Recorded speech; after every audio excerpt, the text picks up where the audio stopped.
And we're live. Hey. Hey, we're finally back. Yo. Hey. Hey. How's everyone been? Tired. Yeah, tired. Tired's true. I mean, that's just the default at this point, right? Yeah, pretty much. Yep. I went to Chicago last week. That's why I wasn't available. And Chicago was a good time. Did anyone do anything? Can anyone top that? Nope, definitely can't top Chicago. No. I will say Chicago, great city, loved it. It's extremely flat, so it's very bikeable. We rented bikes, and pretty much that's how we commuted around the whole place. That sounds like fun. Yeah. And they have all those like rental bike stations around for like anyone to just kind of pick up a bike and go.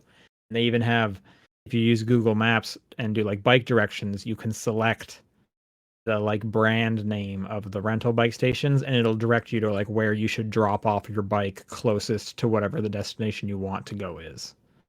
So that was like super convenient, but yeah, no, had a great time. I'm trying to think of some highlights. Top Gun Maverick is awesome. And saw that in IMAX. Bob's Burgers movie, also a good time. Deep dish pizza. I'm just gonna say, if the deep part is we put a bunch of crust on the pizza, I don't know if that's a great pizza. Just saying. Chicago style hot dogs, very tasty. Enjoyed those quite a bit. They put a pickle on the hot dog, which I'm just down for all the time. Yeah, pickles are good. Pickles are good for sure. Although, from like an eating standpoint, like I think I might prefer a slice of pickle. Instead, they put like a spear of pickle. So yeah. It's just kind of like there's a lot to bite through to get a bite in your mouth. Sure. But I mean, who am I to say how to make your hot dog? The customer paying for it. I mean, I am, but I could have just said like no pickle, but I want that pickle, and it's like, hey, you guys are they're your kind of hot dogs. I'm not going to tell you how to make a Chicago hot dog. You're Chicago. But yeah, no, I had a good time. It was super busy. We only had one flight delay. So it was pretty smooth sailing. But yeah, people should go see Top Gun Maverick. Even if you aren't a huge fan of the first one, although you should watch the first one before seeing Maverick because they reference it a whole ton. Yeah, that makes sense. There's my recommendation. So, what about you guys? Last weekend, it's been 2 weeks since we did a show. Something must have been going on in your guys' lives. I'm just working. Yeah, same. Okay. Well, then let's talk about some video games because it seems like you guys have been playing them. That's great. And because this is the Top Down Perspective for June 2nd. Yep. I'm Sean Booker. Paul Fleck. John Wheeler. And John, you're finally playing through Kirby, it seems like. Yep, I'm in World 5 currently. Not Nice. really feeling it. None of the game. It's just a Kirby game. It is a Kirby game. That is true. Yeah, I think it's like a good Kirby game. Like I thought it was better. I don't like the mission setup for getting like 100%. The Waddle Dees, I actually really hate that because it's really bad. I agree with you. Yeah, I hate that every boss has been, just do it without getting hit, you idiot. Oh, okay. My problem is more that like every time you beat it, like we'll give you one hint. It's like, okay, I know what you're doing. Oh no, here. that too. I hate that too. Trust me. I do not like the fact that I have to replay stage 4 or 5 times when it's just like, oh, you just didn't turn left at the very beginning. Exactly. Into this hidden alcove, stuff like that. Yep. The easy fix to that is like I know what you guys are trying to do. Once I beat it once, give me all of them. Then it's fine again. I mean, if you're not trying to 100% each stage, I think it's pretty good. Like, okay, well, I missed those. Even that outside of it, I'm just like, it's just a 3D Kirby game. Like, it's not impressive. I guess I don't know how else to word it. It just feels like it's just a Kirby game, but just in 3D, and that's not enough to sell me on it. Okay, all right. Surprised to hear that. I liked it quite a bit. Yeah, I mean, I just disagree. I think it's fantastic. So. but that's yeah, fine. no, I'm just like, yeah, this is just the usual stuff, but with another dimension. All right. Like it is like so everyone keeps telling me like apparently the post game is incredible. So like it might have just been a case of it got oversold to me, which is what I'm thinking has actually happened here. I think incredible is a stretch. The post game is decent. It's good, but I think incredible might be overselling it for sure. So I didn't do a whole lot of the post game. It's like a whole collecting thing with like the mashup stages, right, Paul? Essentially, yeah. It's basically just going through again, but like it's not as stupidly easy to just run through blindly.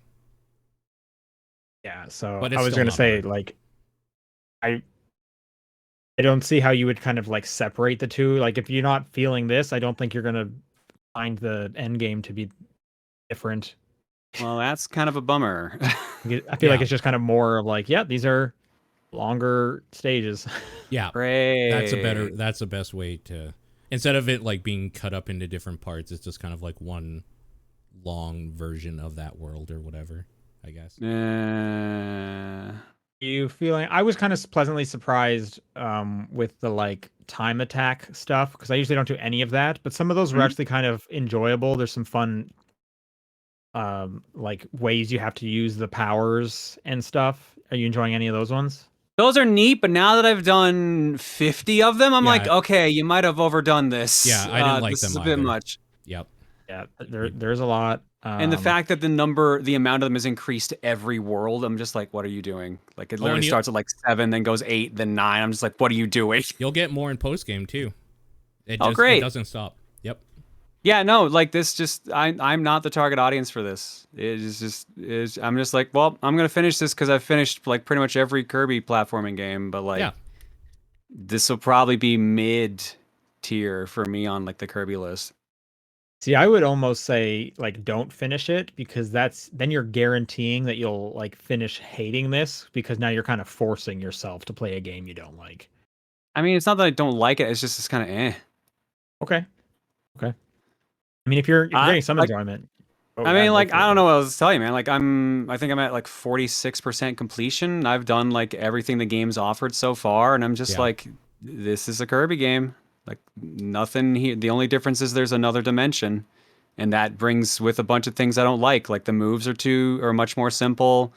There's a limiter on flying of both height and distance, which is annoying. Some of the searching has been kind of neat, but then there's like I said, some other missions just really stupid. Like, hey, did you happen to go into this secret area, but then also do this specific thing? Cool, you get a point. Didn't do it? Well, do the whole stage over. I don't know. It's rubbing me the wrong way. There is nothing more heartbreaking than getting a Waddle Dee in an area that you can't go, like after an area you can't go back to, and then noticing that you've missed one. And just be like, oh no, where was that other Waddle Dee? What the fuck? That sucks. I wish you could just go back in like an area. Yeah. I wish you could like retry some stages too. I hate that you just have to quit and then start. Like it's like a couple extra button presses. Just quality of life stuff would fix a lot of my problems with that game. Yeah. That would fix a couple. Yeah. I really don't like what was it? There was one stage I did where it's like you're on a big bridge and then it's like all these like mini boss fights. And then one of the missions is literally don't get hit by the final group of enemies. Dude. I'm like, okay, cool. So I had to do the entire stage over again just to do that. It's the Frosties. Fuck them, dude. I hate that so much. So at first I was like, okay, like what do I like? Okay, they're showing like a weakness in their animation. Let me try using this move that would like this is my normal go-to move for not getting hit. Immediately get hit. Yep. Let me try this move that looks like it would target that. Nope. And then I think Sean, you were talking about this a while back, like Dragon Fire ability. Yeah. That's cool. Really good. You weren't kidding. It's very good. That's a really good move. I kind of like just kind of a lot of the creativity of all the like upgrades. Like the only reason I was doing all of these like time attack ones is like, oh, I want to see how they make each one bigger and better. And sometimes they upgrade into some like real creative ways. Like the digger one turns into like a pencil sharpener. Yeah. Like that was just fun to see and stuff like that. So I liked the abilities for sure. But yeah, Dragonfire is just like OP. And I also really like the The guns.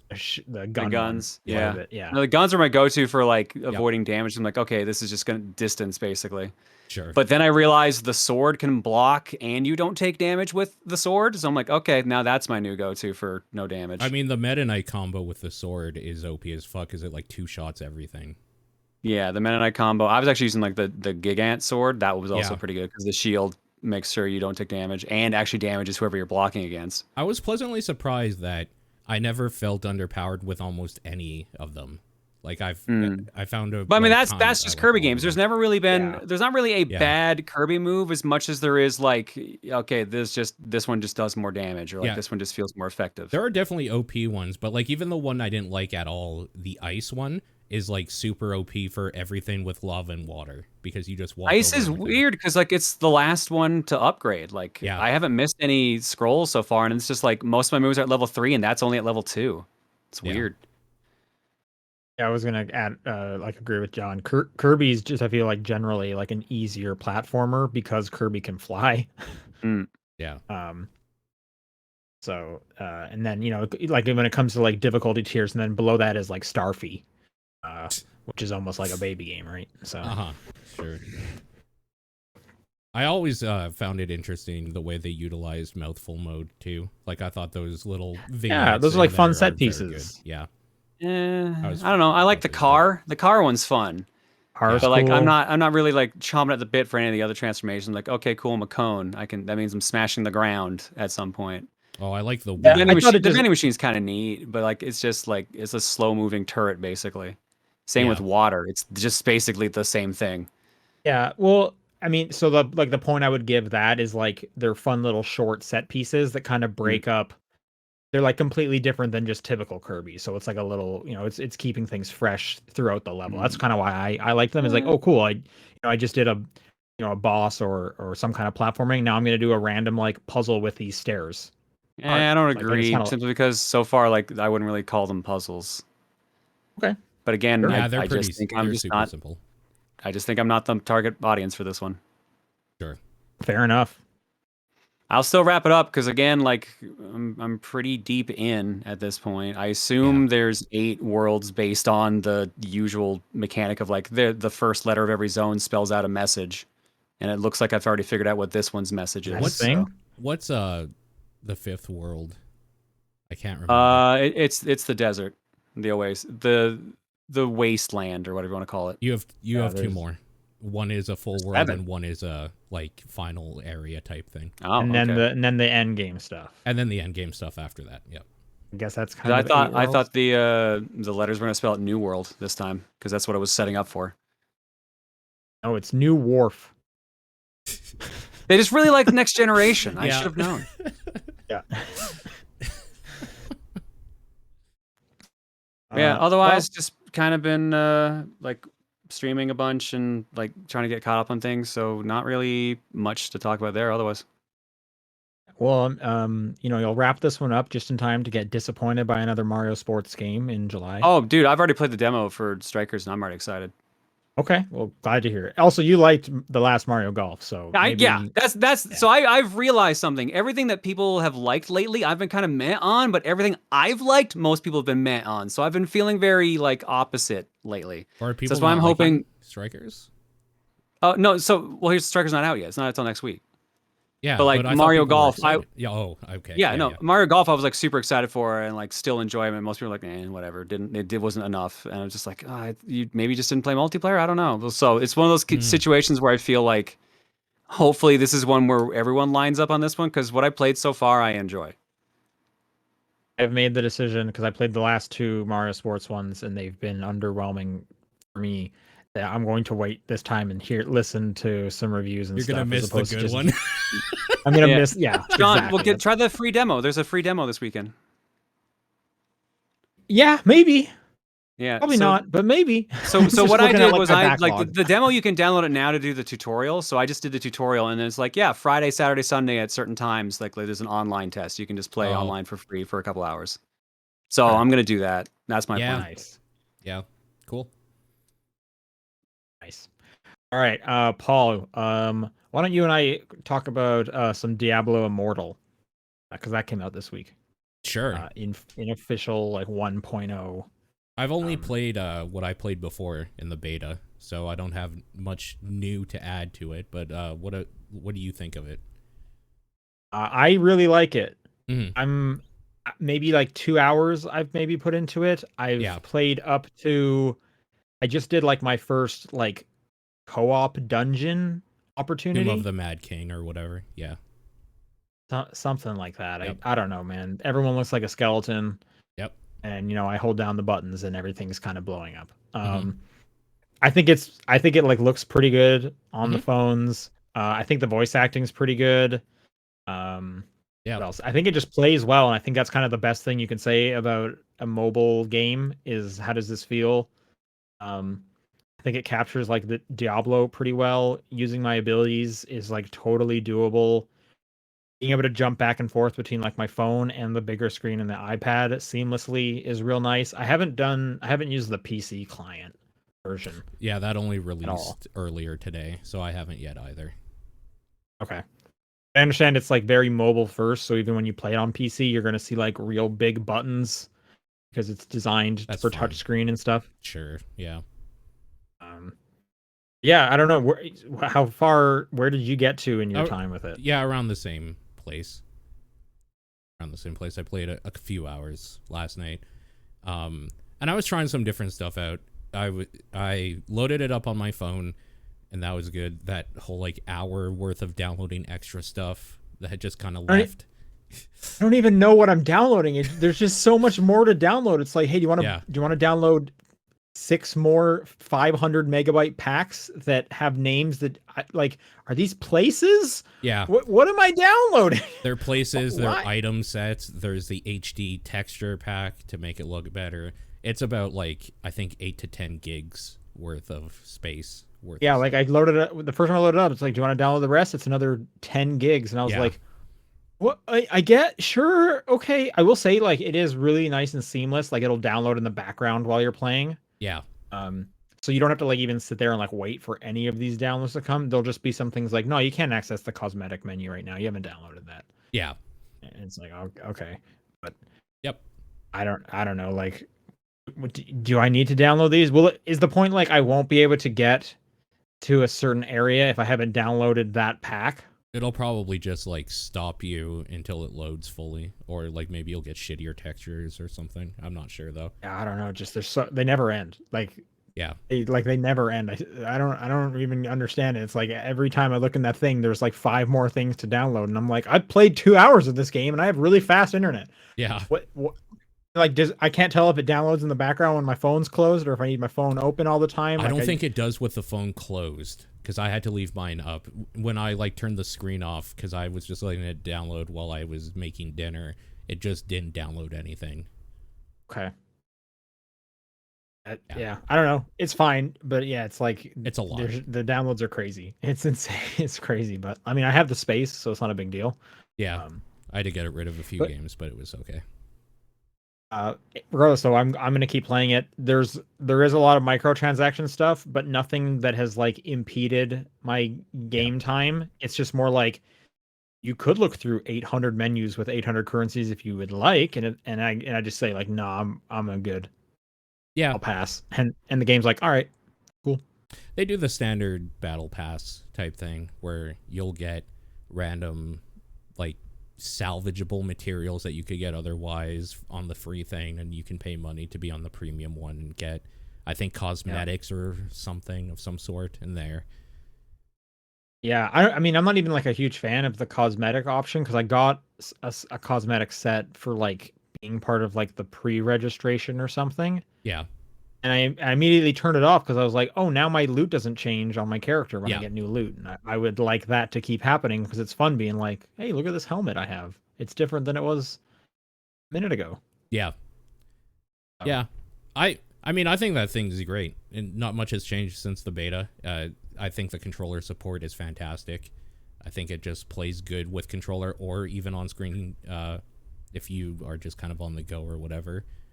And I'm a little annoyed I didn't have time to play with the PC client and like kind of get a feel for that because I wanted to kind of compare all of them. I also downloaded it on BlueStacks, the Android emulator on PC, and that's unplayable. So unfortunately, if that was like your way to do it, just don't bother. Just get the PC version. What person is in a position where they're like, can't download the PC client, but I can download this PC software to run an Android app? Yeah, that's like, arguably who is that? way bulkier. Yeah. Yeah, I don't even know how that scenario would work. So here's the way you do it. You get Windows 11, which can run Android apps, and then you run the Android app. Like, again, like, why would you do that? Yeah. Yeah, I mean, it's good. If you're a Diablo fan, you should probably just check it out, honestly. It runs well. I have a super old phone, and it runs fine.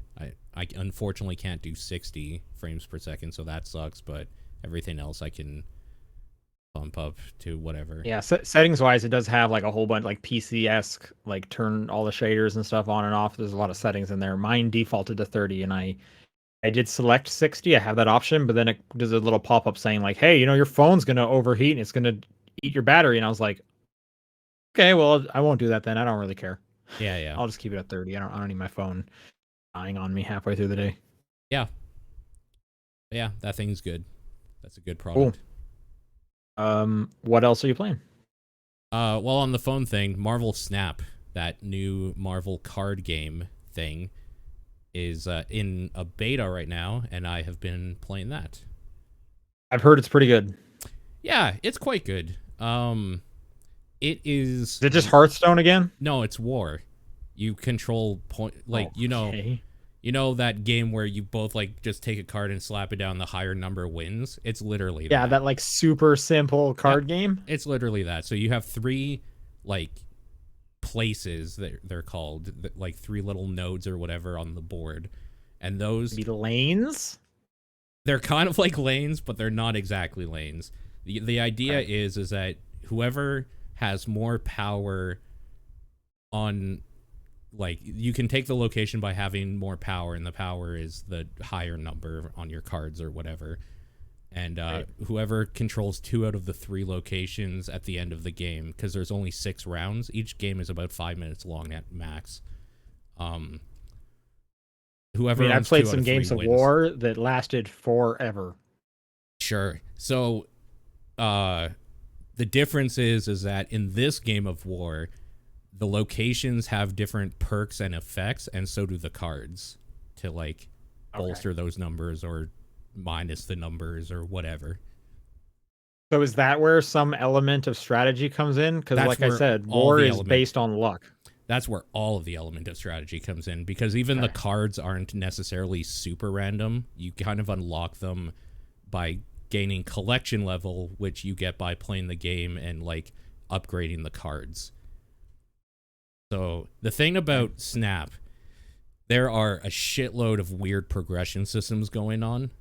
The collection... Oh, it's a mobile free-to-play game. Okay. Yeah, the collection level is almost like a season pass, but as it goes up, you unlock like a new card or like boosters to boost the cards that you already have into like a bit better rarity. And that's all just cosmetic. Like it goes from just kind of a flat-looking card, and then if you upgrade it to uncommon, it busts out of the frame, and that card art is now like busting through, like it's busting out of the frame of the card. And then you upgrade, like a Yu-Gi-Oh card. Then you upgrade it to rare. I'm assuming the top one is like an NFT. Well, I don't think we've gotten there yet, but maybe eventually. It's coming. I don't think they need it, because this thing just having Marvel's name on it and like variants for card art is gonna probably just print them even more money than they already had. Sure. Yeah. This isn't a Nino Kuni mobile game, if you know what I'm saying. I unfortunately do know what you're saying. Yeah. Yep. No, it's totally fine. I think if you want a card game like Hearthstone where you sit down at a console or computer or on your phone or whatever for an hour or 2 and just want to play a card game, that's not what this is. This is, I'm on the bus, I'm going to get in 2 games real quick, or like I'm on my smoke break outside and like I'll do a quick 5-minute game or whatever. It is very much catered to just quick and easy games on your phone on the go. We'll say on the like tier list of like basic like 52 deck card games, War is definitely in the bottom half in terms of quality, I would say. What about you? Yeah, What do you guys think? I mean, probably. If you want a game. Like if I rarely when I'm playing if I'm having people over and for some reason all the games in my house have burned down and all I have is a 52 deck of cards and we're Yeah. gonna play those, or I'm at my dad's house and he likes 52 decks of cards because he's an old man. Yeah. I'm never recommending War. I don't know about Right. you guys. I mean, there's just much better games you could play for sure. Yeah. So bottom tier for me sounds like bottom tier for Paul. John, where does War sit in your like ranking list? Yeah, I mid at best. Yeah. Okay. Sure. How does it compare for you guys against like Go Fish? I think they're super similar. Honestly. I play both probably about as often. So yeah. Yeah. I think I would rather play Go Fish because that typically is shorter. Like I said, I've definitely played some games of War where it just goes back and forth. Yeah. Considering it's like whoever gets all the cards first wins, and it's like, oh my god. Top tier, it's like, I don't know. I'm putting cribbage up there. Yeah. What I'm putting Crazy Eights up there. Like, I'm putting real games up there and not just some dumb number thing that you do with kids sometimes. Yeah, like I mean, to be fair though, there's like a whole level of card games that I'm just like I'm not gray in the hair enough, like like Gin Rummy, like they played in the 40s. Yeah. Sure. So like there's those are above me. I'm not old enough to play those ones yet. Euchre, can't even spell that word as far as I'm concerned. Yeah, agreed. Yep. But what if the cards in War had like Spider-Man and Galactus on them? Oh shit. That You mean like my deck of cards that is Marvel themed? Yeah, that's honestly like the draw, right? Is that you want to see the cool Marvel art in card form, and then you want to get those better rarities to make them weird 3D holographic things that you can play with. Like that's the draw of it. Sure. Yeah. And it's fine enough. There's the basic card game mechanics. Like there's on reveal, which is when the card gets revealed and effect happens. There's ongoing, which means as long as the card's in play, this effect will like continue on throughout the game. So there's stuff in there. It's suffering from the same problem every card game that's new has. There's just not enough cards currently. So there's a lot of just you playing against the same cards for a long time. And that is kind of hampered also by the collection level thing where you playing with people that are in your like realm of like collection level or whatever. You're going to have a lot of the same stuff. So also, this is a big problem too, is that you just play against bots for the first 40 levels of this thing. 40 levels? Yeah. So How long does it take to get to level 40? In real time, I think it's been about 6 hours. What? Over the last Ew. couple weeks. It's just a like bots. What's the level cap if 40 is like now you can play for reals? I couldn't tell you. I haven't even bothered looking. Have you played against a human? I've played against a couple. Okay. Yeah. What's the best card? Is Captain America the highest number? It depends what Spider-Man? No, they don't really. So there's only 6 turns, and which means you only ever get 6 energy as a maximum, really. So okay. So it's not like everyone. It's like not like, well, hey, the king is always the top one because it's the king. No. Okay. All right. Yeah. So it depends what you're tailoring your deck to, but Odin has been a pretty cool card. It just like when you play it, it redoes all the unreveal effects in that area that you play it, so you can just like bust out this crazy combo thing at the end. Sentinel has been a pretty dope card because it copies itself anytime you play it, so you just always have like a 2-drop card that's decent if you need something to play. Yeah, it depends what you want to do. There's also a betting mechanic in there where you can snap, hence Marvel Snap. If you think you're going to win, you can snap, and it's basically just saying, like, I raise you more of this like XP thing to like raise your rank, your MMR or whatever, and then they can snap back to double it, and you can like either so the XP that the MMR stuff that you would go from like I think iron to like silver to gold or whatever the ranks are. That's just like, I don't know, I think they're cubes or something. And each game is always worth 1. So if you lose, you will lose 1. If you win, you will gain 1 from the other player. But you can like double that to 2, and then they can double it to 4, and then you can do like a final one to 8.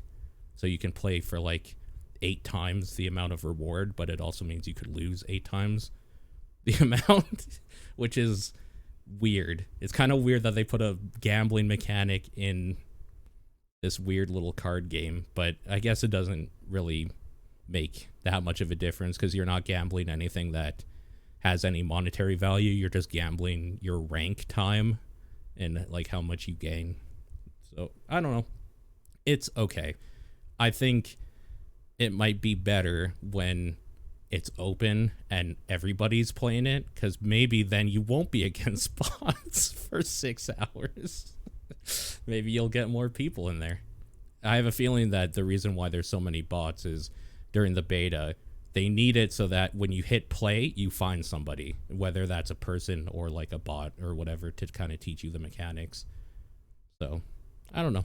We'll see what happens with that thing. Okay. I'm going to be honest, my eyes kind of glazed over during some of that, but I found my way back. Right. So, glad to hear you're enjoying your time. Tell me about a different game.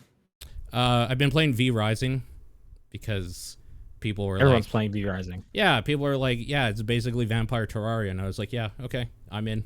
So I bought it. And sure enough, you're building a castle and punching trees to get wood and then making axes and all that stuff. And now we're at a point where the cool thing about it is that they give you kind of a blood altar, and that altar gives you a list of essentially bounties, like elite characters in the world you have to kill.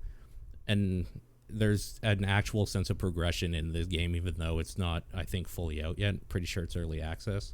So yeah, that's been super This fun. is a survival game, right? It is a survival game. Because you're a vampire, you can't go out in the sun, so a lot of your stuff is done at night or like hiding in the shadows. So that's kind of a cool little different So thing. it's not like Twilight rules, like it's not you get sparkly in the sun? No, it's you fucking die. If you're in the sun too long, yeah, you will just burn.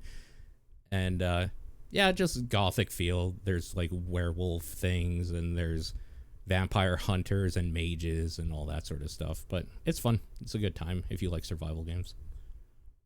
Is it a better vampire game than Vampire Survivor? No. But like what is, right? Well, I mean, Vampire Survivor is like $2, and they've been updating it so much that if I miss a week, I'm like hours of content behind. And I've been Vampire missing a lot of Survivor weeks. rocks. It's so I played like a little bit of it last week. I'm just really trying not to play much until it hits 1.0 because I don't want to be burnt out on it. Yeah, that's a great game. Yeah. And I mean, I don't have much to say about this. Rogue Legacy 2, I'm at the final boss, and that boss is kind of a bitch, and I think I might have to go back and grind out just like some more damage or something, and I don't want to do that, so I'm just going to stubbornly throw my face at it until I win. Okay. But yeah, that game is cool. Those boss fights are pretty cool. There's a couple of them that I was just like, ugh, don't like what you did there, or this kind of bullshit, but I think that game is just such a good follow-up to Rogue Legacy 1 that more people should play it, especially if you liked Rogue Legacy 1. It's so good. That's it. I have it installed. I'm waiting for some free time, but yeah. That's it. I've been playing Floppy Nights. This came out on Game Pass week and a half ago. It's hard to tell with my trip right in the middle. This is a deck building tactics game. So you are building a deck of like characters and power-ups and stuff, but also in that deck are like cards that just say like move your character or attack.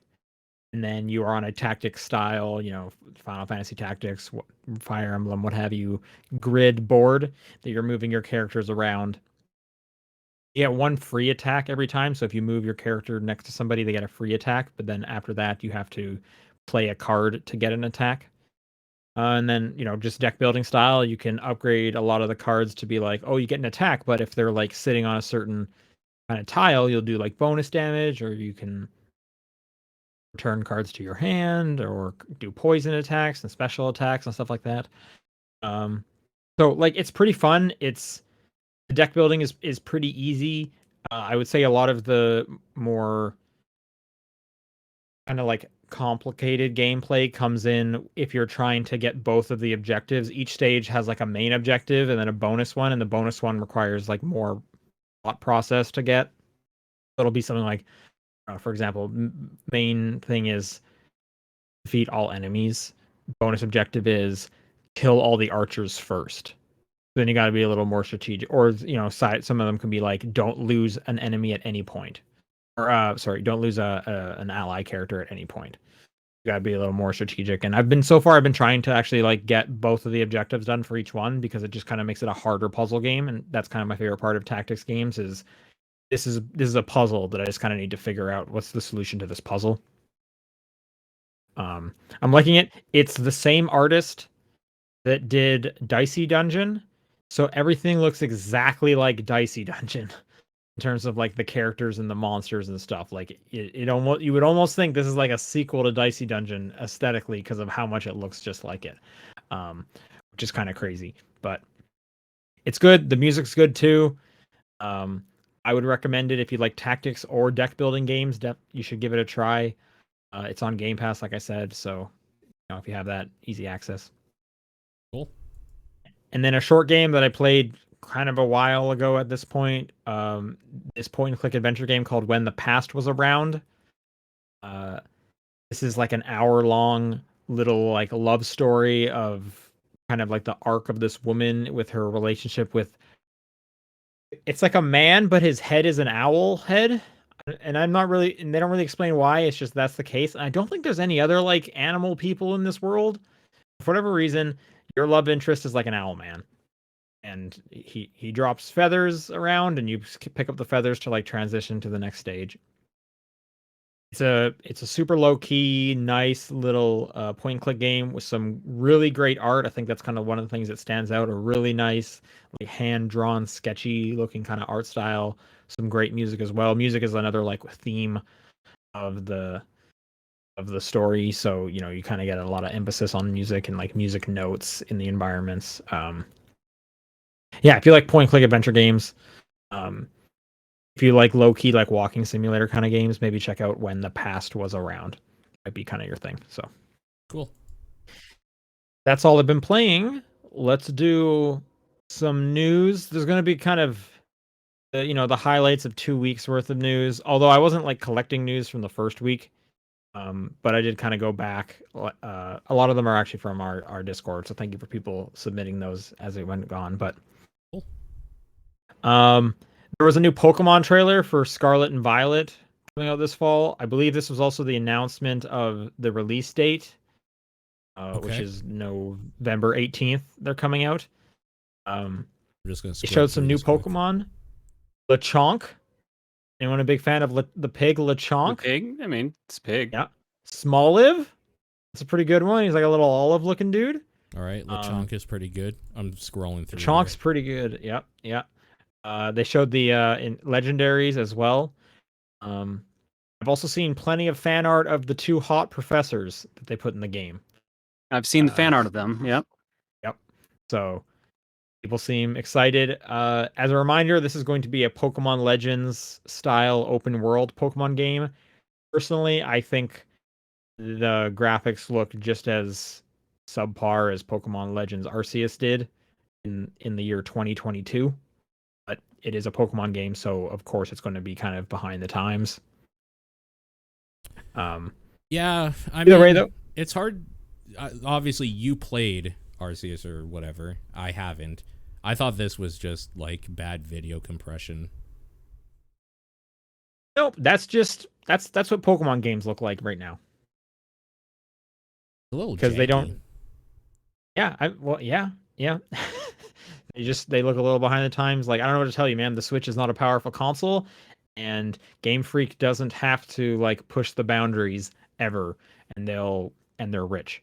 You know So what this the is worst kinda part what you about get. this is that right after like the actual game content, there's a scene that's like not actual game footage, and that's like, oh, this looks great. Yeah, this looks good. Can I play this one? Yeah, no, Yeah. exactly. I thought the exact same thing right before they showed the legendaries, right? Yeah. Up on the rock. That legendary has rockets instead of feet or something, so that's interesting. Yeah, one's like motorcycle themed, and the other one's like jet engine A hover themed or bike, something. yeah. Yeah. That's very weird, but I kind of like that. I mean, it is Pokemon. It seems like there might be some kind of like, I don't want to say time travel, but like time also seems to be an element because one of the professors is like cave woman kind of dress aesthetic, and the other one is like future aesthetic. Oh, So I don't know. There's speculation going out and about, but interesting. someone is saying they're both bikes. Okay. So Okay. maybe they both have like a bike form. Their names both have the word ride in them in some way or phonetically, so Oh, do they? Okay. yeah. I'll play it because I'm that kind of pervert. So Yeah. like Was not but expecting I'm also not one of the like angry Pokemon fans, so my expectations are low, and I'm sure they'll be met, and that is what it is. Sure. Okay. I think I'm gonna get Violet because I like the color purple. Yeah, I mean, I was thinking the same thing. If I got one, it would be violet because purple. What about you, John? What do you like more, red or purple? Probably would be red because I like the professor more. Oh, which one does red get? The cave woman. Okay. Yeah, the professors are also version specific. So obviously you got to get both versions so that you get both professors, right? Makes sense. I've also played like a lot of Pokemon games that were literally called Pokemon Red. I haven't played any Pokemon games that were called Pokemon Purple. So there's another reason why I'm going to probably go Violet. Okay. Okay. Lechonk seems like a good boy. Yes, he does. Agreed.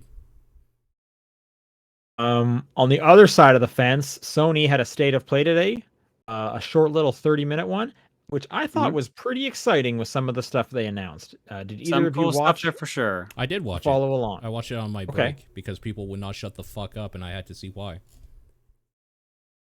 I mean, they started off with your game, man, your franchise at least. It's like the worst kept secret in Capcom history, I feel. Honestly, the surprise about it was that it happened on the PlayStation thing and not like something else. So that was cool. Do you guys have some highlights that spoke to you personally? Stray. I can't wait for that fucking game.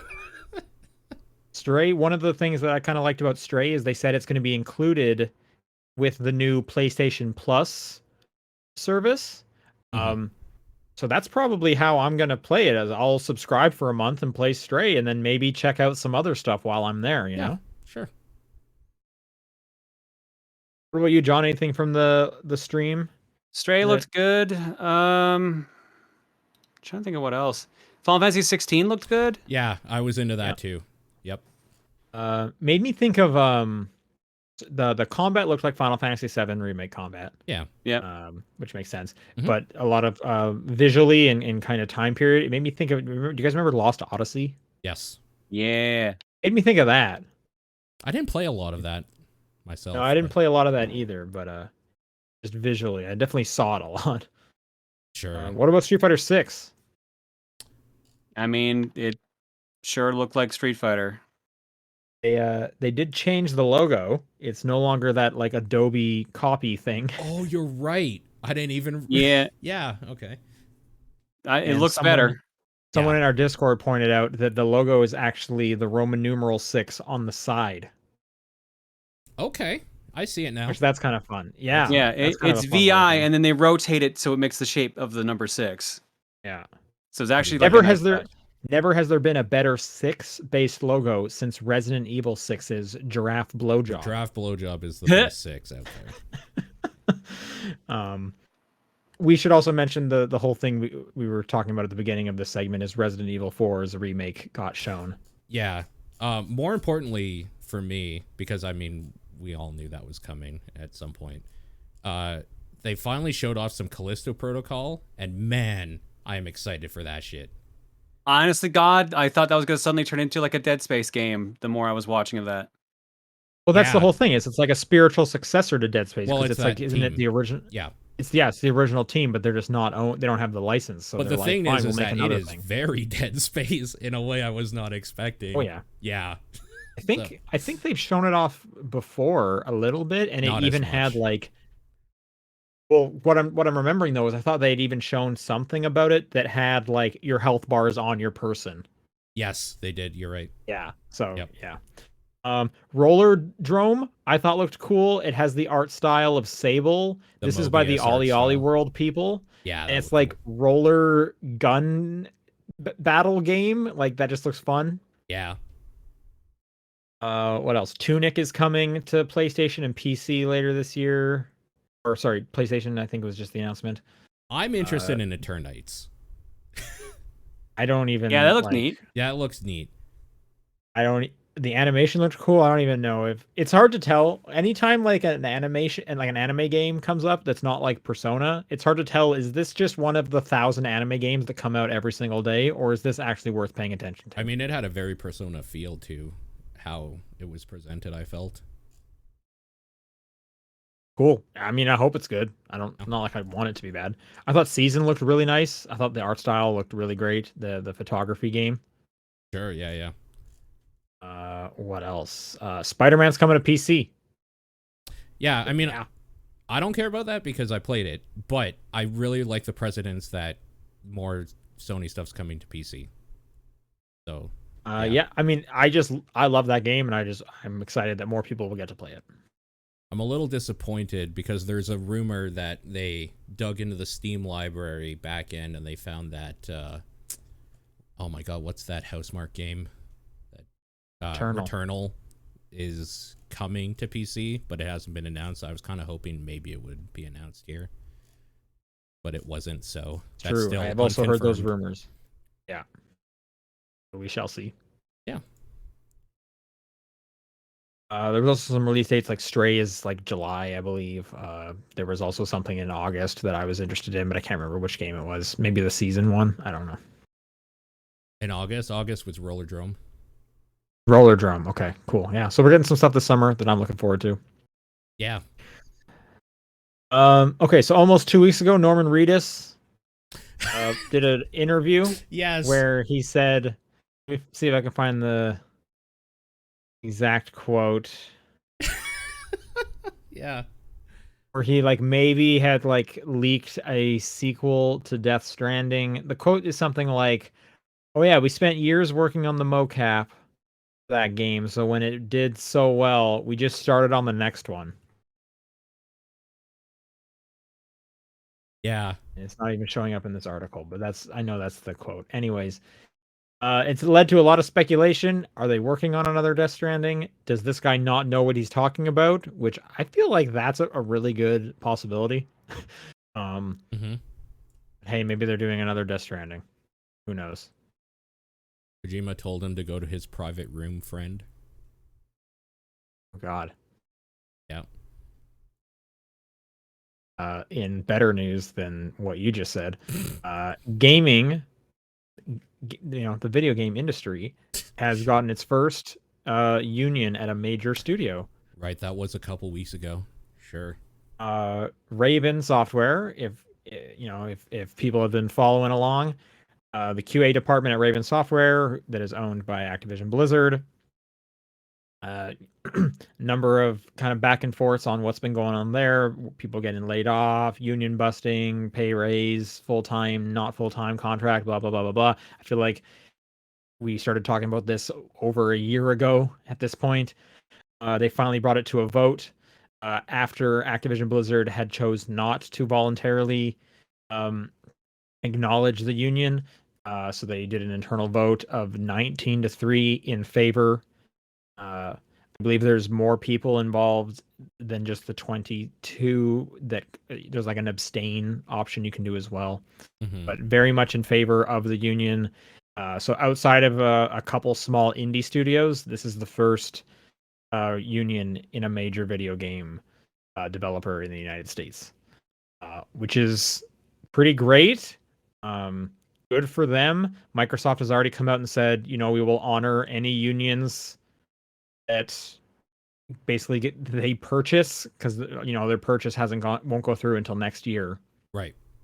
Of Activision Blizzard, so that's good of Microsoft. Although I'm sure someone in Microsoft didn't want this to happen, but they have to play the good guy part. Sure. Yep. And yeah, so like the big question is, do we see this like expanding? Is this the first of many to come? I would hope so. But like definitely good for Raven, and now they begin the very long process of contract negotiation. So who knows what will come from that, but this is absolutely a huge win for those guys and girls. Yeah, no, good exciting news. I don't even remember what this next news story is. Yeah, I'm trying to. Oh, right. Out. So I'll just read the tweet here. Sony has confirmed some more PlayStation Plus news. Sony has confirmed that PS3 games or any streaming titles still won't support DLC when they're rolled into the upcoming PlayStation Plus revamp. Meaning if you're like streaming one of their PS3 games and you want to stream the DLC, no, you can't. You can't purchase the DLC and stream it. You just do not get access to PS3 DLC. Weird. Yeah, I'm looking at the article here. It's because they can't somehow get PS3 games to download or whatever.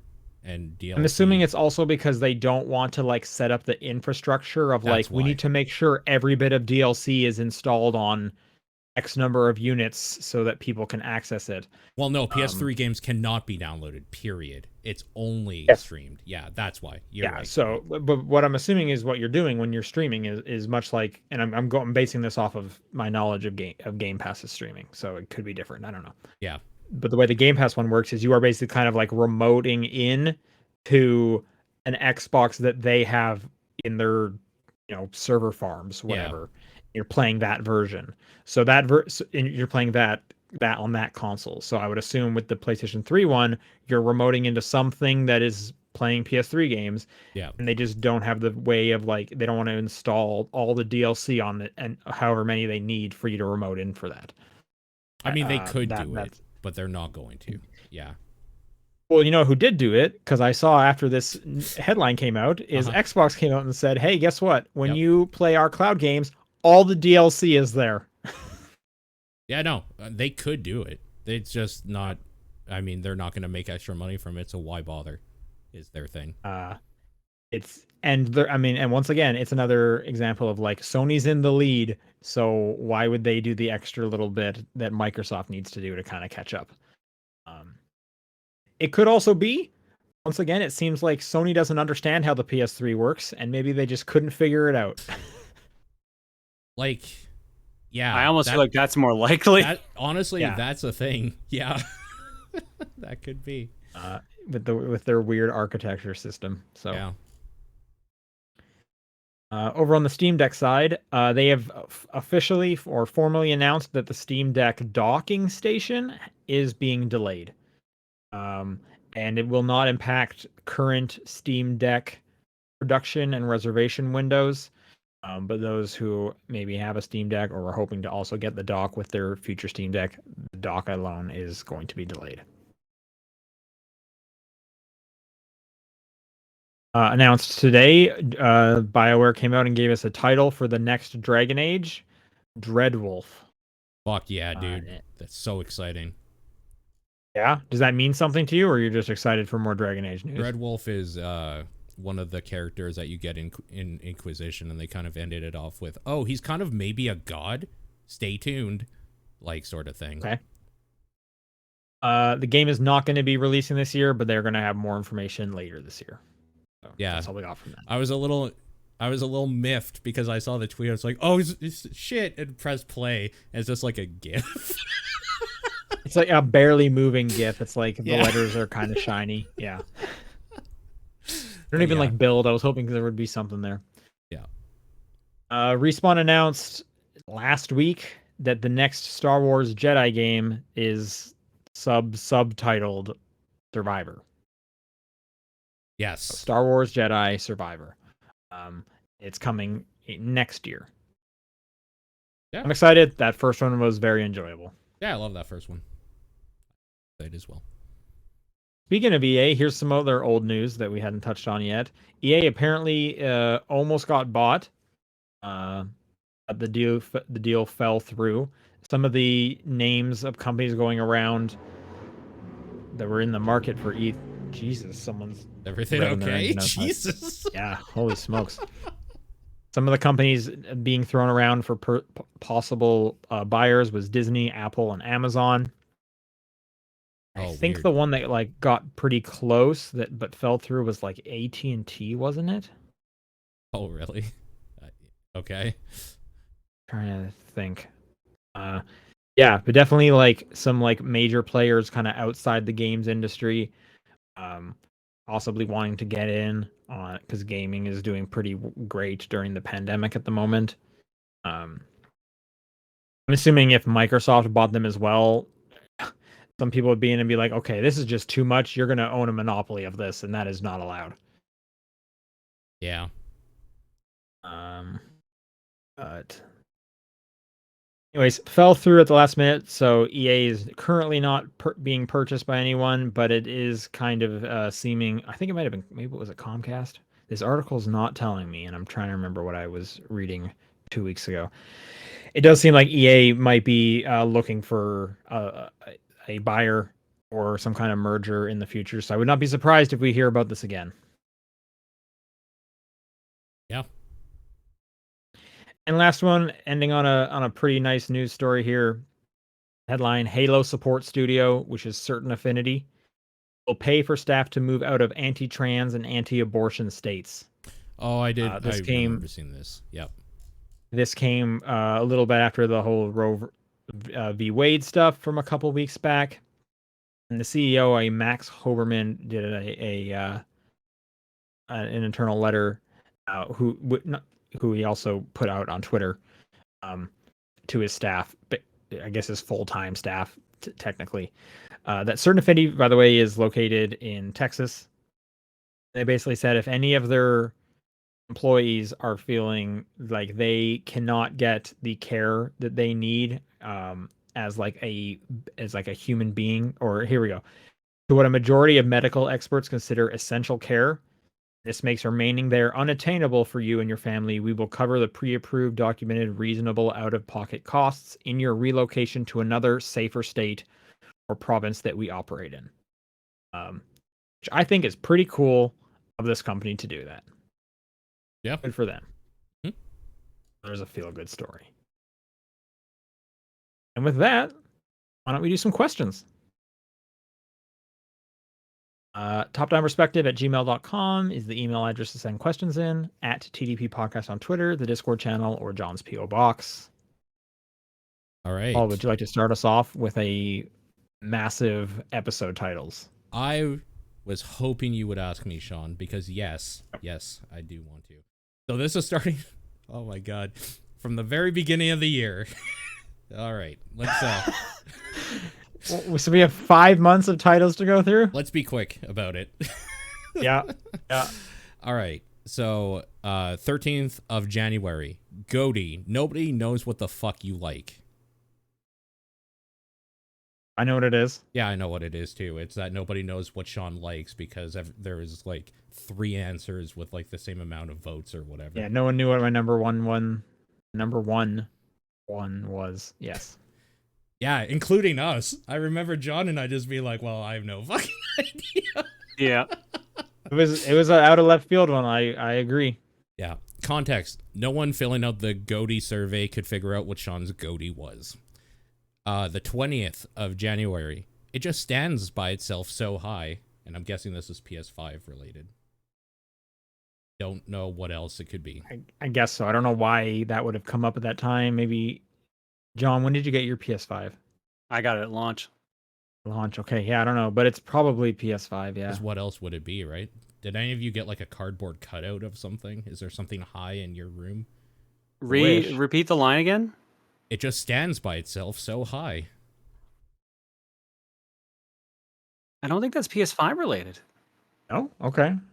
Maybe not. But I don't know what it would be. I feel like it's something related to something I bought. Yeah, maybe. Probably. I don't have anything high, I'll just say. In my I don't know. vicinity. What is it? What's the answer? Context is, when asked about a perfect game in a this is completely different. Game in a series, Sean talked about how good Mario Odyssey is, but then asked if that would be as good without the building block that is 64. Apparently, I interrupted saying Sunshine is the building block in which all 3D Mario games are built on. I don't remember that at all, but okay. Interesting. Okay. All right, 27th of January, Paul Man. I don't. Were we talking about Mega Man? It must be, yeah. Yeah. Okay. That's probably a good one. Yeah. Okay. Context is, when asked about sending fan mail in, Paul recalls the time he sent something to a gaming magazine for a contest. Couldn't remember what. Sean Lil Paul was designing Mega Man boss. That was a self-insert. Okay, close enough. Good. Okay. February 3rd. John. $1,001,001.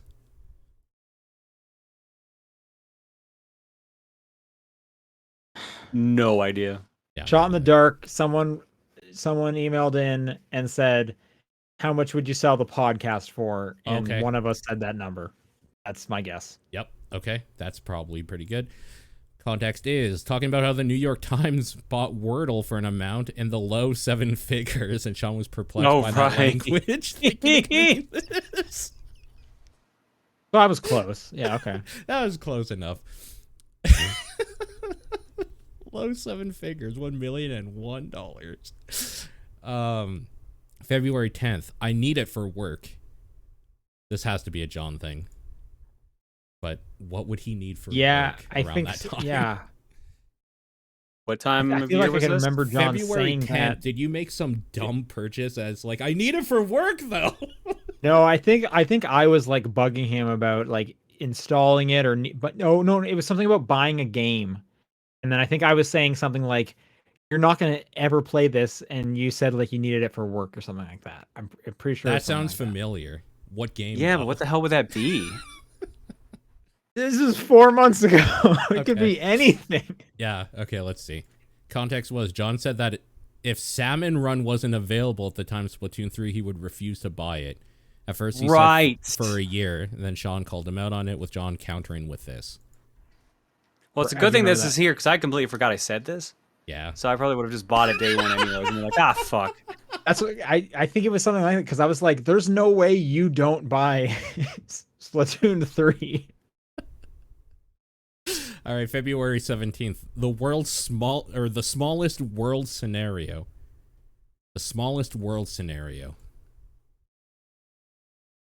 I mean, that phrase makes you think we were talking about a really hyper-specific scenario, but like, Yeah. who knows? That's way too broad. Don't know either. Context was, oh, yeah. Sean found 2 people who lived in Calgary at his gym. Oh, wow. Holy shit, yes, I did. Yeah. Yeah. February 24th. So unfortunate, it's comical.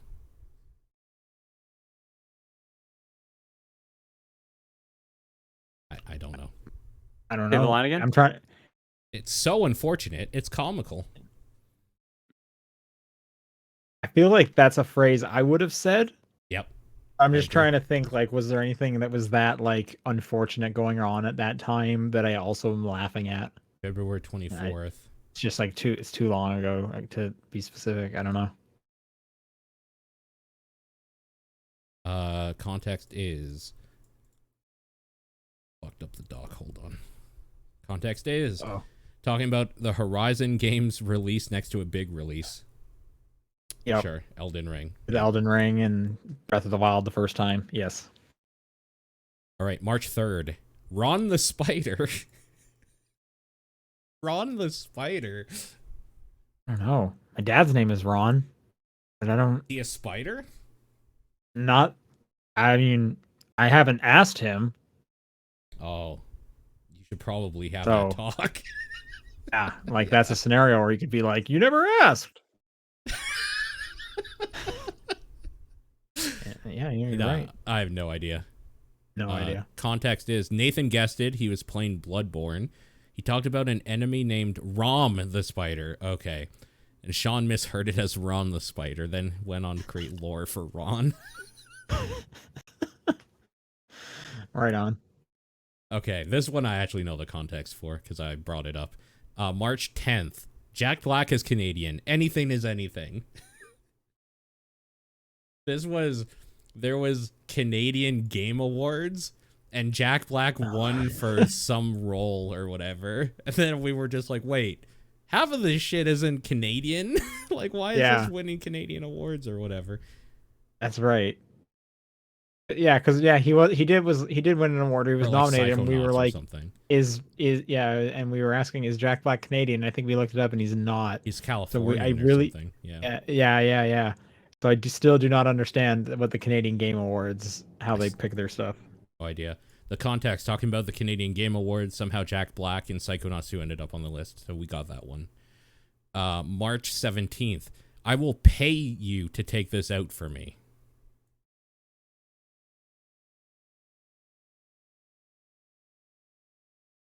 No idea. Yeah, I don't know either. Context was you were asked a question about Nintendo Labo, and Sean boiled down his opinion. He wants to rent Labo, build it, bring it to someone when he's done so he doesn't have to throw it away himself. Accurate. Okay, I actually remember this one too. March 24th, truck nuts for controller.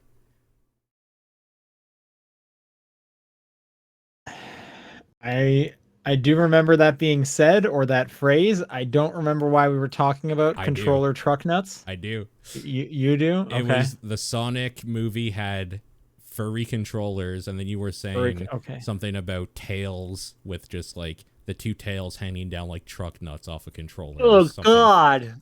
Oh God! Something like this.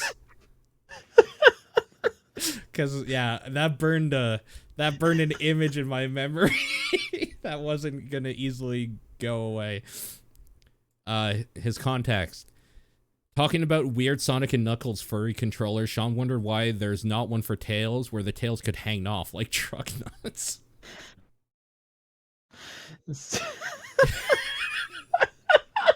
Yeah, it's so cursed. So stupid. Yeah. March 31st. I'm not a huge fan of that virtuous cycle. I have no idea for this one. Nope. Context is talking about the weird statement on why the new PS Plus isn't going to have day one releases for new games. Oh, right. Jim Ryan said that. Yeah. March 7th. Drug a horse. You know? Because I have no idea. No idea. Just the phrase got me. Okay. All right, fair enough. I have no idea either. Context, when asked about the idea of GTA Calgary against Forza Canada, you guys talked about a stampede mission where you'd have to win to win a truck wagon race. Right. Okay, sure. Yeah. April 14th, that claptrap money. I'm trying to think. I don't know if I had started playing Tiny Tina yet. Oh, maybe we're talking about Randy Pitchford like buying the Magic Castle. Oh, because he made that claptrap money? Yeah, maybe.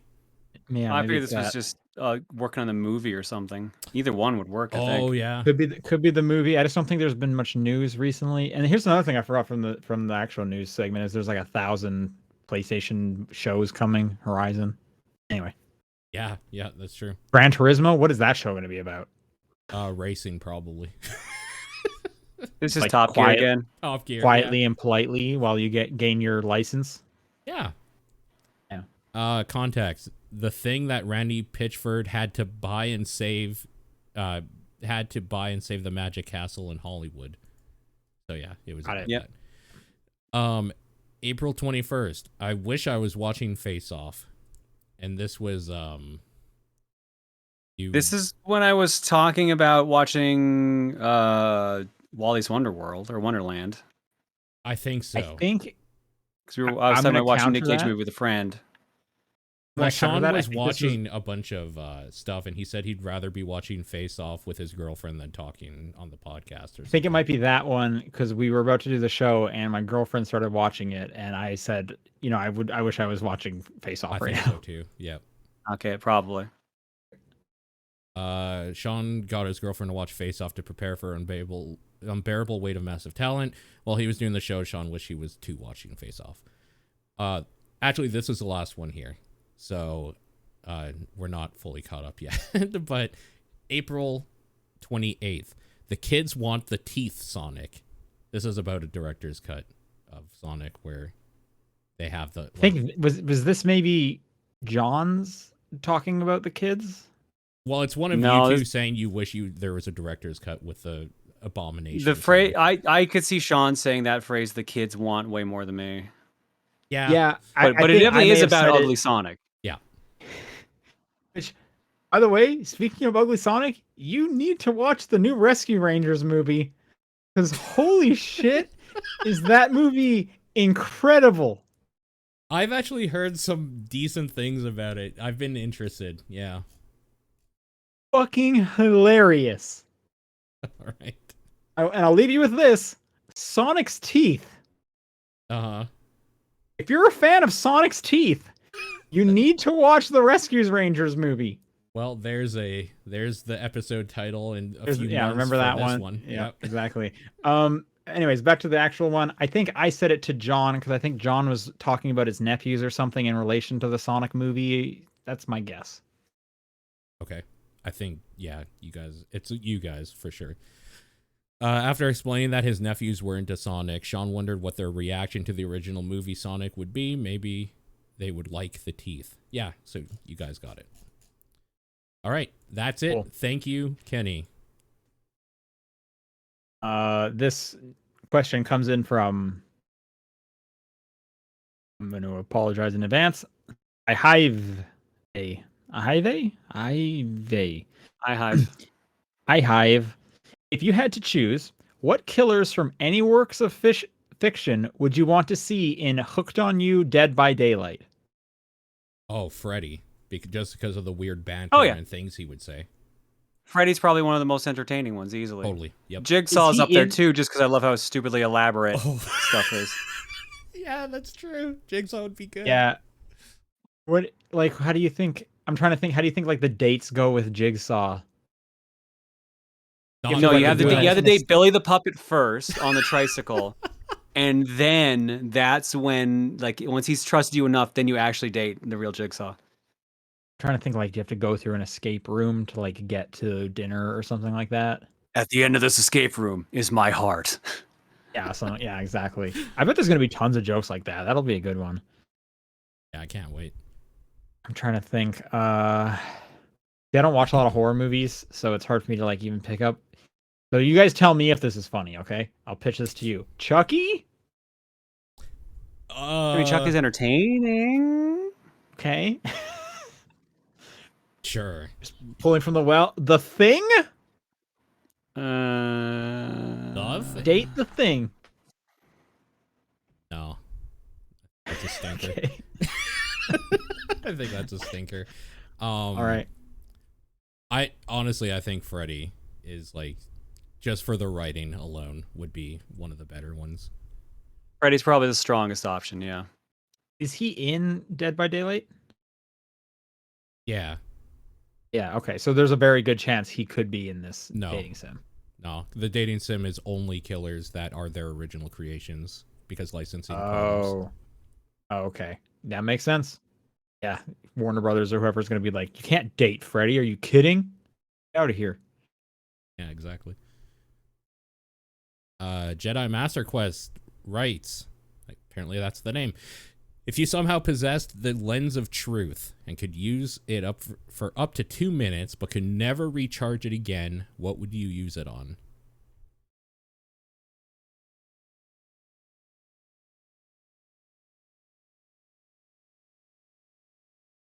So like something you really want to know. I feel like using this on like someone you actually know is messed up. Is it only wouldn't want visual to. as well? Or I thought it was only visual. yeah, so Okay. what's obscured in like normal day-to-day life that you would want, like somebody's credit card information or something? I I was know. gonna say is maybe like a scratch ticket, like a lotto ticket. Ooh, yeah. All right. Yeah, scratch tickets, lotto tickets, a good idea. Yeah, that's a good one. Or if you're into like a trading card game, Yeah. you have 2 minutes to go through all the booster packs that the store has, hoping what's in each one and something is good. Oh, you mean like lottery tickets? Like literally the exact same. Just find that. Gambling. Yeah, just gambling. Over and over again. Yeah. Yeah, I mean, that's the answer, right? Yeah, I think so. John, do you want to read this next one from Suku? Suku writes in and says, there's something that almost every video game has, a title screen. After a short cinematic, the game's name comes up, setting the mood for what's to come. Not every gamer will see to the ending, but every one of them will see the title. What are some of your favorites? We're doing title screens, not like the title card, right? Yeah, I think that's what we're going for, is title screen, not card. Yeah, Xenoblade Chronicles has a pretty good one. What does that one look like? It's just like a nice, like sweeping vista, like it's like a nice field, and with just the sword in the way, and then when you press the button, it just like fades in. I always like ones that like change based on where you are in like the story. In the game, yeah. Yeah, that's always fun. I like ones I can't that think of any off the top of my head. I like ones that are like, I don't know, they kind of just look like some random scene or whatever. Then when you go like start game or whatever, it just like seamlessly takes away the like UI stuff, and then it goes directly into a cutscene or something. Right, like it's almost on like a freeze frame of that cutscene, kind of like somebody's face or like their back or something, and then when you go, as like, opposed to game, it just like cutting. they just like start that's walking cool. down a road or some shit. I don't know. Yeah.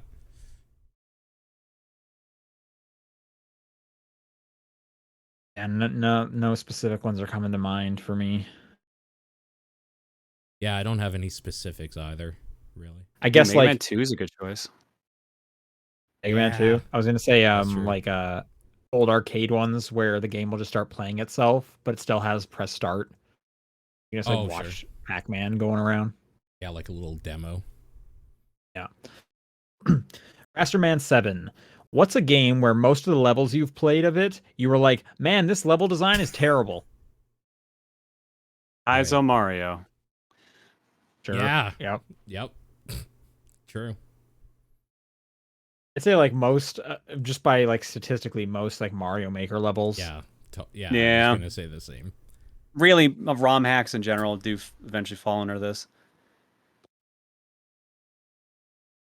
I don't think I play enough like bad games where this would be an issue. Like most of the games I'm playing have gone through rigorous testing and stuff. Testing and like an actual like almost like a company put them out. Like this is their livelihood or something in some way. I will say, Duke Nukem Forever. Yeah, that's a good one.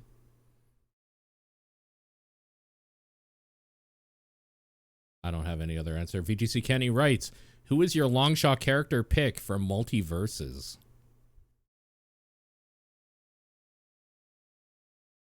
I don't even really understand which universe, like how Multiverses is connected to all these different universes. Because if Warner Bros owns your franchise, you have an option. They have a chance of being in. That's why Game of Thrones is in there. But there's like the rumored ones, and one of them is Ted Lasso, and isn't that an Apple TV Plus property? Like, how does Warner Brothers have anything to do with that?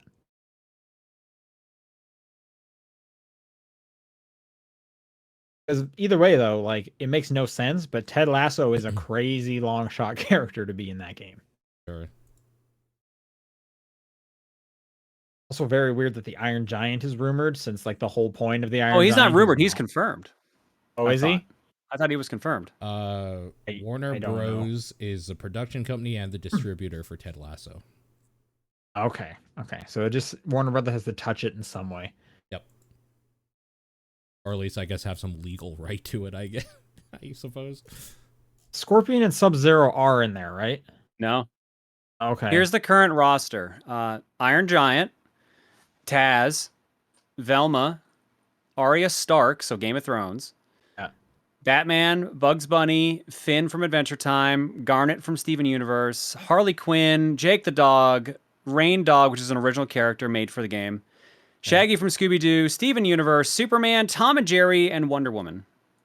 Honestly, Velma, that's pretty like funny. They picked Velma. And the Iron Giant, I still think is just inappropriate for how that entire movie. Oh, looking at this list, Uncle Phil from The Fresh Prince of Bel-Air. I want to. Not Carlton, and he'll do the dance. No. Oh shit! They have the rights to Casablanca. There we go. They have the rights to so much shit.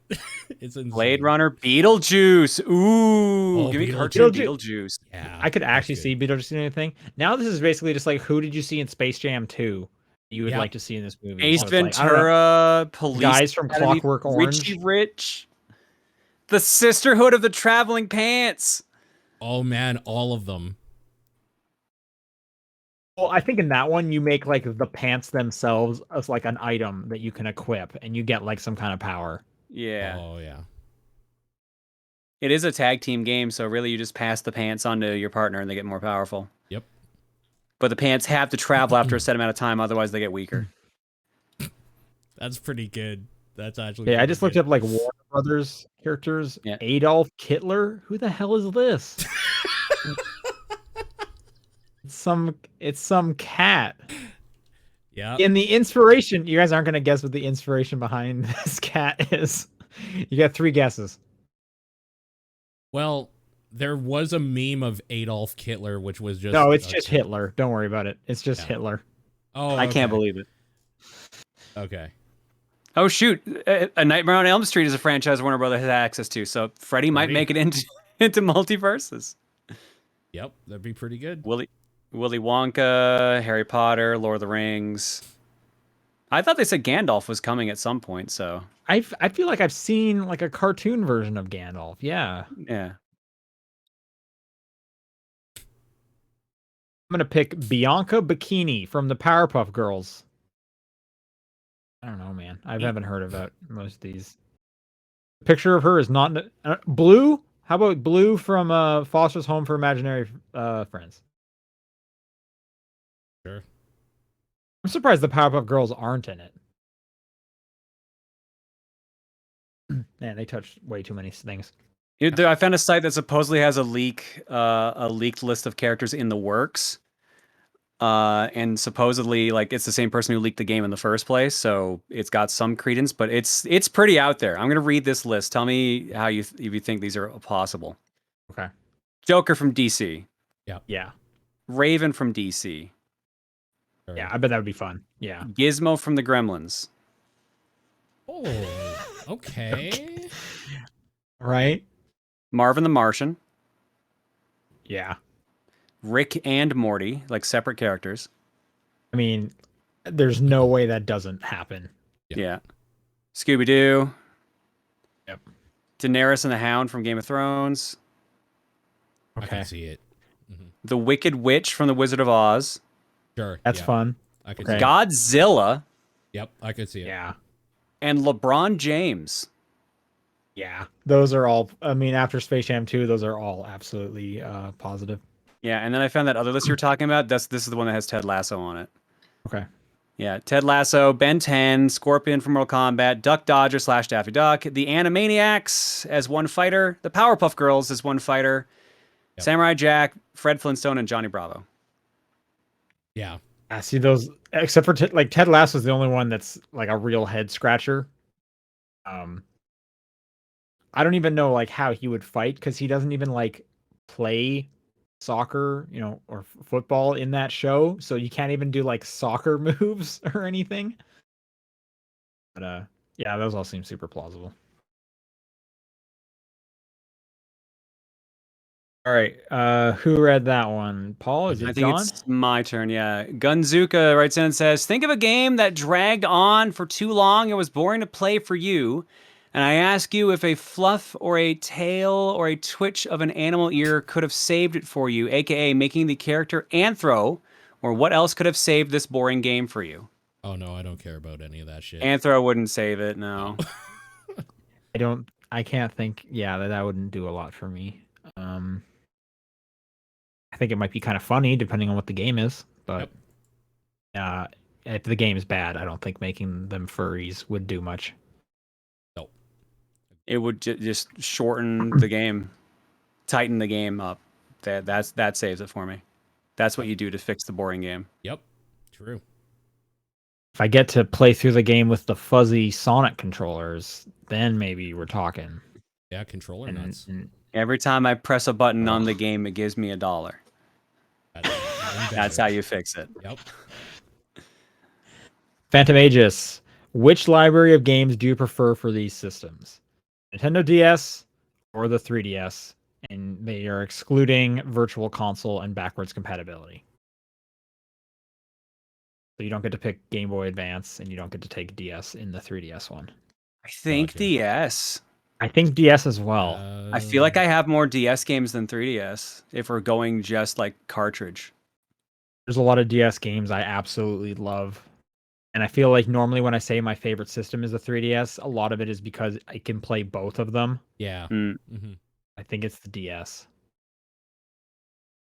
Also, Yeah. you can hold both of them like a book. And not enough people are talking about that.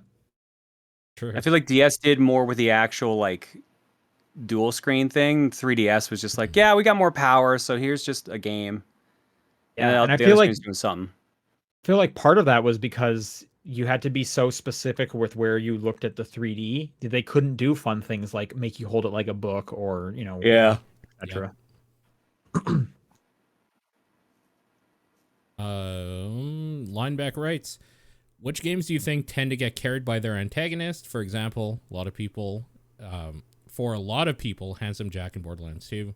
GLaDOS. I mean, that's correct. That's the answer. GLaDOS as well. GLaDOS is the Strong answer. my answer. GLaDOS is a good one. I was actually going to say Metal Gear Solid. Metal Gear Rising, Senator Armstrong. Yeah, that's true. The one that really came to mind for me though was like 3, because all those bosses are awesome, and then you get to put the boss in that category as well.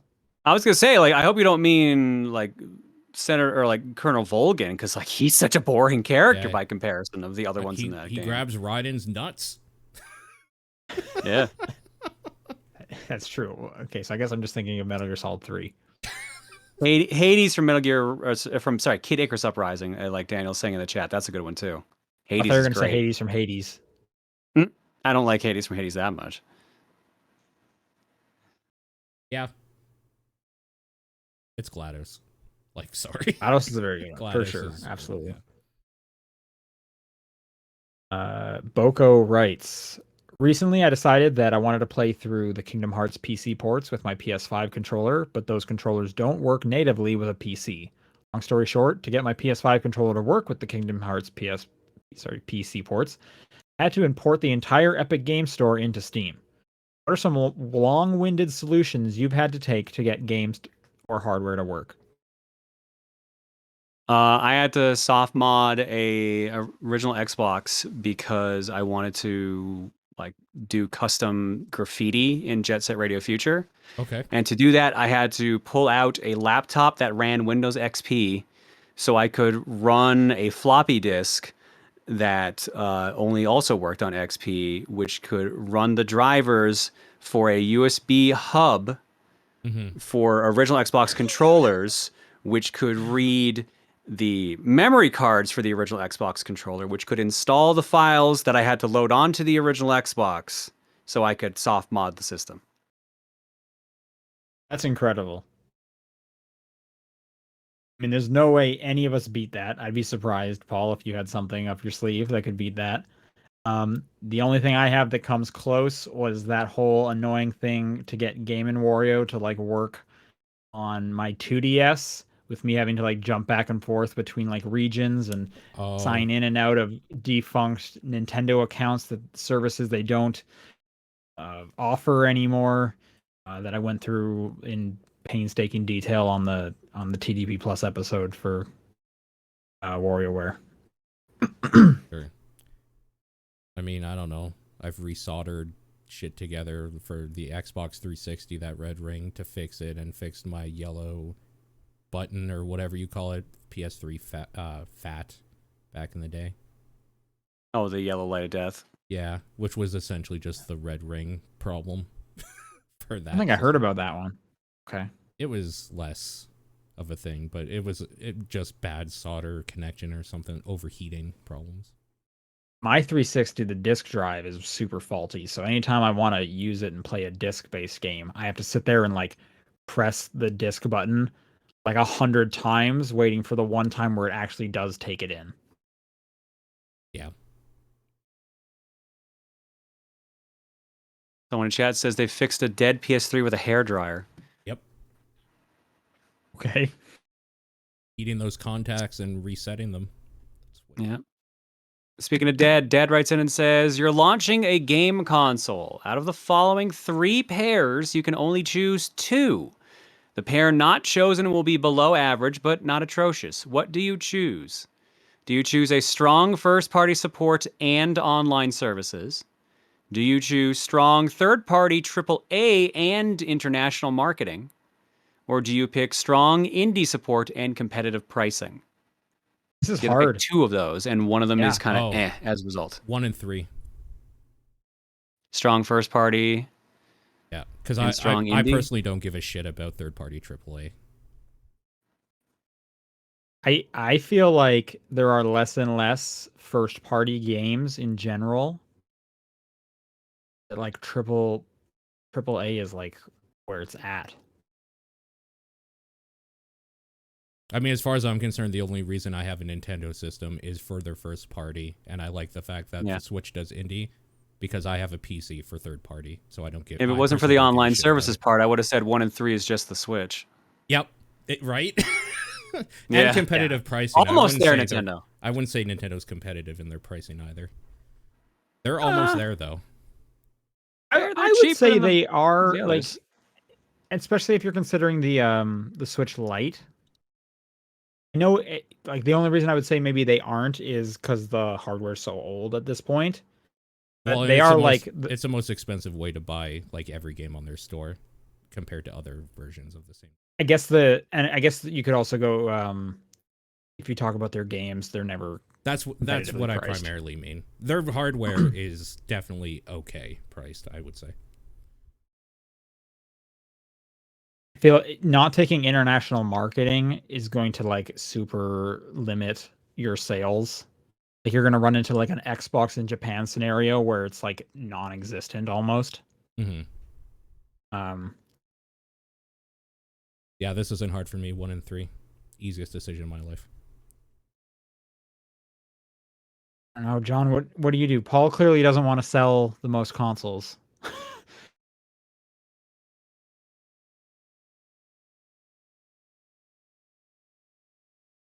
Here's another question. Yeah, I think it's so hard. Here's a question. What do you think is the most important of these bullets? First party gets you in the ecosystem because that usually means exclusive. Yeah. And third party is on everything, but I feel like 3, no matter what, has to be on there. Strong indie support and competitive pricing, because that makes it easy to sell. Pricing part is so important. Yeah. Yeah.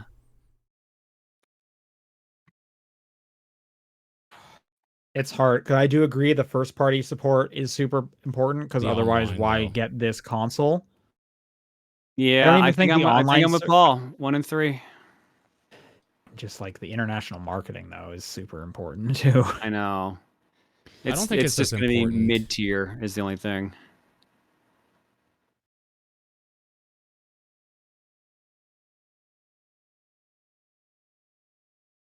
I'm okay.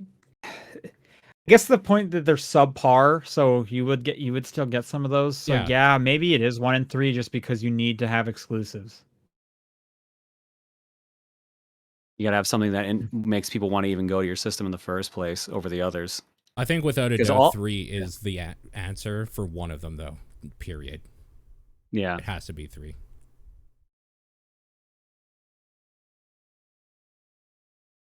I guess I'm going 1 and 3 as well. Yeah. All right, we're back to me. It's a hard one. Right? That's hard. Yeah. Yep.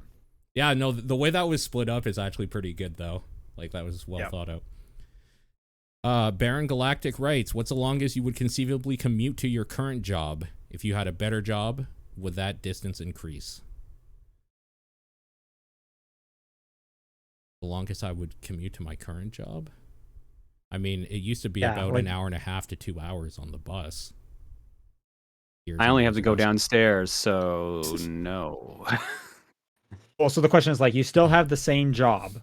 Yeah. But how, for some hypothetical scenario, you're gonna move further away from. I mean, like, so the office. longest I've had to commute for my job in the first place is a half hour drive. Mm-hmm.